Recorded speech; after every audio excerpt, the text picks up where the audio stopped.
มาทดลองลิงก์เกมกับคอมงบ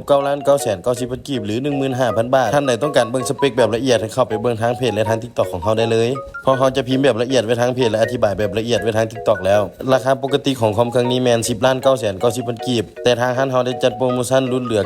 9,990,000 กีบหรือ 15,000 บาทราคานี้ได้เฉพาะเคสคอมบ่รวมจอและบ่รวมอุปกรณ์สินค้าเป็นมือ1บวกมือ2ประกัน1เดือนเต็มคอมเครื่องนี้ลิ้นได้ทุกเกมปรับต่ำหากลางในภาพ Full HD เพราะก็เลย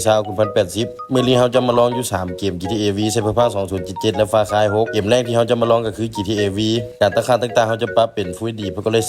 2080กราฟิกต่างๆเราจะปรับเป็น High Very High ทั้งหมดเลยเฟรมก็สิอยู่ช่วงประมาณ120-130เฟรมก็ถือว่าลิ้นได้สบายกับ GTA V แต่ตัวนี้เป็นโหมดออฟไลน์ถ้าเป็นลิ้นออนไลน์และไฟเฟรมก็อาจจะล่วงลงหลายถ้า3เกมที่เราจะมาลองลิ้นได้เกมอื่นก็ลิ้นได้สบายเพราะว่า3เกมที่เราจะลองก็ถือว่ากินสเปคพอสมควรในยุคปัจจุบันต่อไปเราจะมาลองเกม Cyberpunk 2077และเราจะมาอธิบายสเปคคร่าวๆไปนํเพื่อบ่ให้เสียเวลาฟรีคุ้มค่าแน่นอนภายได้ไปสำหรับงบ 10,000 กลางๆสามารถอัพได้อีกไกลอัพได้ทั้ง CPU ทั้งแรมทั้งการ์ดจอการตั้งค่าต่างๆของเกม Cyberpunk 2077เราก็จะปรับเป็น Full HD คือกันกราฟิกต่างๆเราจะปรับต่ำทั้งหมดเพราะว่าเกมนี้ถือว่าค่อนข้างกินสเปคมาถ้าที่ตามเฟรมเฉลี่ยนํกันว่าจะได้จากเฟรม CPU ของคอมเครื่องนี้จะเป็น Intel Core i3 12100F C Core 8 เทสแมมบอร์ด H610M Gaming Socket 1700 Support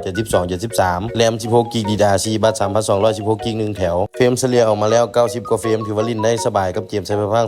2077ต่อไปเราจะมาลองเกม Far Cry 6การ์ดจอ GTX 1650 4GB SSD M.2 512GB Windows 10 Pro Power Supply 600 วัตต์เคสฝาข้างใส่พร้อมพัดลม RGB 6 ตัวระบายความร้อน CPU จะเป็นพัดลมเดิมจาก Intel เรื่องความร้อนของคอมเครื่องนี้หายห่วงได้เลยเพราะทางห้างเขาจะเทสแบบละเอียดทุกครั้งก่อนลงขายคุ้มค่าแน่นอนกับคอมเครื่องนี้ทั้งแฮงทั้งงามฝาข้างของคิดตัวนี้สามารถเปิดปิดได้เป็นระบบแม่เหล็กการตั้งค่าของ Far Cry 6เขาก็จะปรับเป็น Full HD คือกันส่วนกราฟิกต่างๆเขาก็จะปรับเป็นตามทั้งหมดเช่นกันมาถ้าติดตามเฟรมเฉลี่ยนํกันมันจะได้จากเฟรมสำหรับท่านใดที่สนใจสามารถติดต่อหาเพจมิสเตอร์บอสจำหน่ายคอมพิวเตอร์หรือเบอร์ WhatsApp 58492042ช่อง TikTok ชื่อว่ามิสเตอร์บอส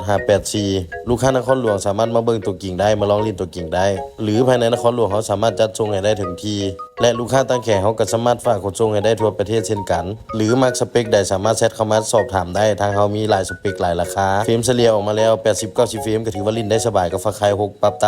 ามที่เขาบอกไปถ้า3เกมนี้ลิ้นได้เกมอื่นก็ลิ้นได้สบายซื้อไปลิ้นคู่กับจอ24นิ้ว27นิ้ว Full HD เพื่อก็เลย2080ประมาณ60 Hz 75 Hz พอดีงามและทางห้างเขายังได้รับเทิร์นคอมเก่าโน้ตบุ๊กเก่า iPhone หรือเกม PlayStation นำอีก